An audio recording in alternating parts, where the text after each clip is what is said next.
Oh shit, we're recording? Give it to me like.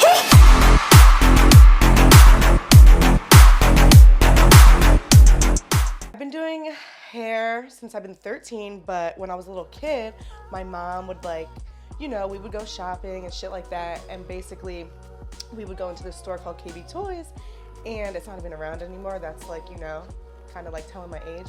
But anyway, we would go into this store called KB Toys, and I would always be like, I want Barbie dolls, and my mom would be like, girl, you have like a whole bin of Barbie dolls, they're bald as shit, you get markers everywhere, you get color everywhere, no, I'm not buying you any more Barbie dolls. And I would be like, Mom, come on, please, I'd beg her, and then she would finally give in and be like, okay, I'm just gonna get you one more doll, and that's it. So from that point, at the age of 5, I basically just would do my Barbie doll's hair.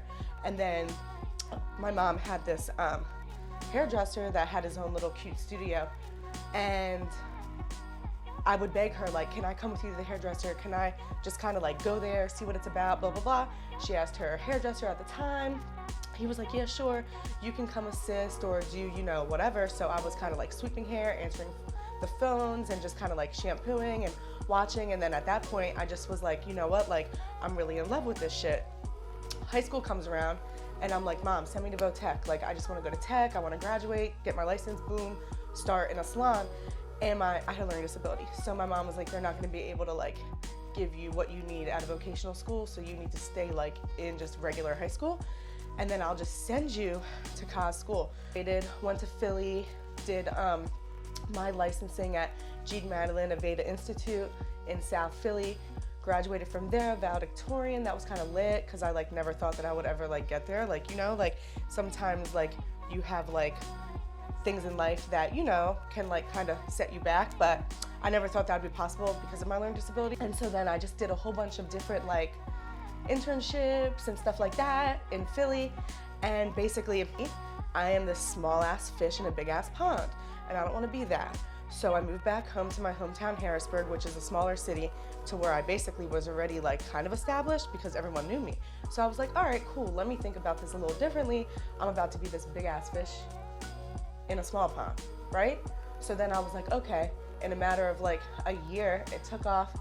And I did a lot of hair cutting courses at Vidal Sassoon in Miami, and I started out as someone who literally only cut hair.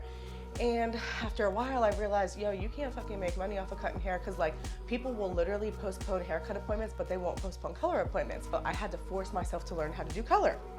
Got a job with Matrix, really learned how to do color when I worked for them, the theory of color and everything like that. I also worked in a hair salon that solely really was color based.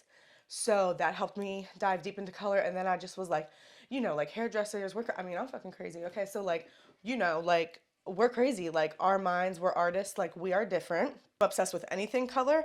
And basically at this point now, I really only do color, and I'll cut hair too, but I'm really just color based at this point. So, I've been licensed for 11 years, been in a salon since 13, and it took me a little while to kind of get to where I wanted to be at. But now I'm the most successful in my career that I've ever been, just by, color's a lot of money, especially if you have people that are high maintenance, come in every 4, 5, 6 weeks, like gray coverage clients, or if you get a huge color correction project or things that take a lot of time, you can make a lot of money. So, I think people don't understand how much money can be made in this industry and how you can become a 6-figure stylist.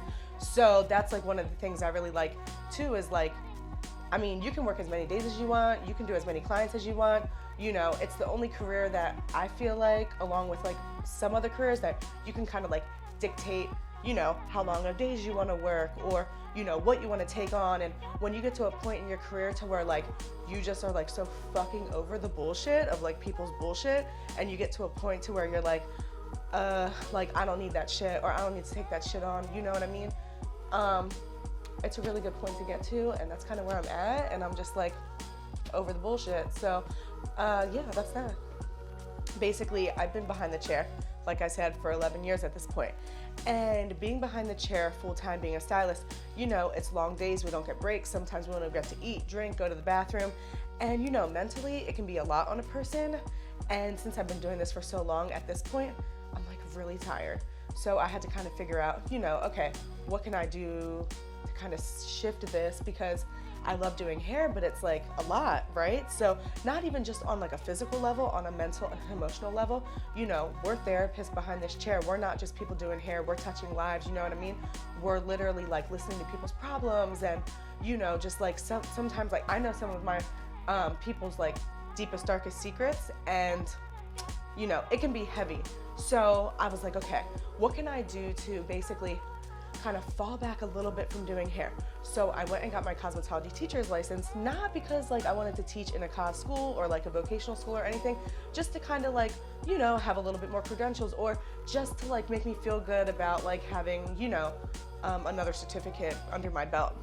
So I was like, okay, so I teach color classes, so I started to implement like more of these color courses that I do, and, implement more teaching. And then I got a position, with Brazilian Blowout and Leaf and Flower, so I educate for them. So now actually I don't even work all that much behind the chair. I just work Wednesday, Thursday, and Friday, 10 to 12 hour shifts, and like that's it.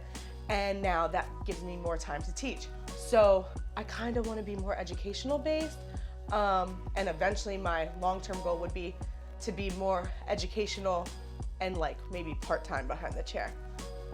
Because I mean, ultimately, in my opinion, when, someone learns something, or like when that light bulb goes off, when someone, you see like that spark, like, oh, like I get it now, like that's super, super fulfilling to me. So I always say, as long as people get at least like one thing out of a class, it was all worth it.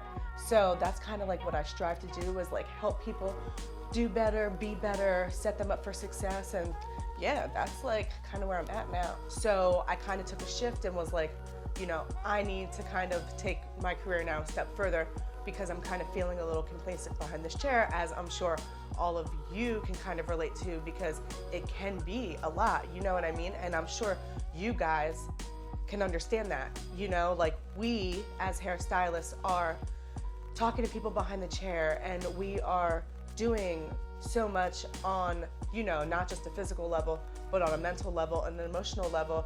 It can be a lot. So that's when I kind of decided to go back to school to get my teacher's license, not because I wanted to work in a Votech or a cosmetology school or anything of that nature, just because I wanted to kind of take my career a step further.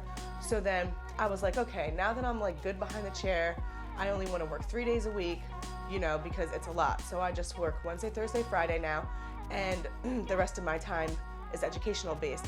And the fulfillment that I get out of education is very different than the fulfillment that I get from doing people's hair behind the chair and making them feel beautiful, right? Because we all strive for that as stylists, right? I'm sure you guys, it makes your day when your clients are like, oh my God, I love my hair, And so then I basically, am to a point to where I have that. So now I want to help you guys grow. I want to help you guys, be better stylists. I want to set you guys up for success behind the chair. And so that's where education really gives me fulfillment, is helping you guys grow, and just like seeing, you guys, be great, and just the fulfillment that I get from helping stylists grow like yourselves.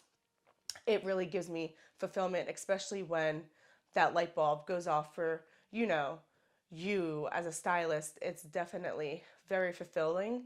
So that's kind of where I'm at now. My focus is kind of gearing more educational based versus being behind the chair. Give it to me like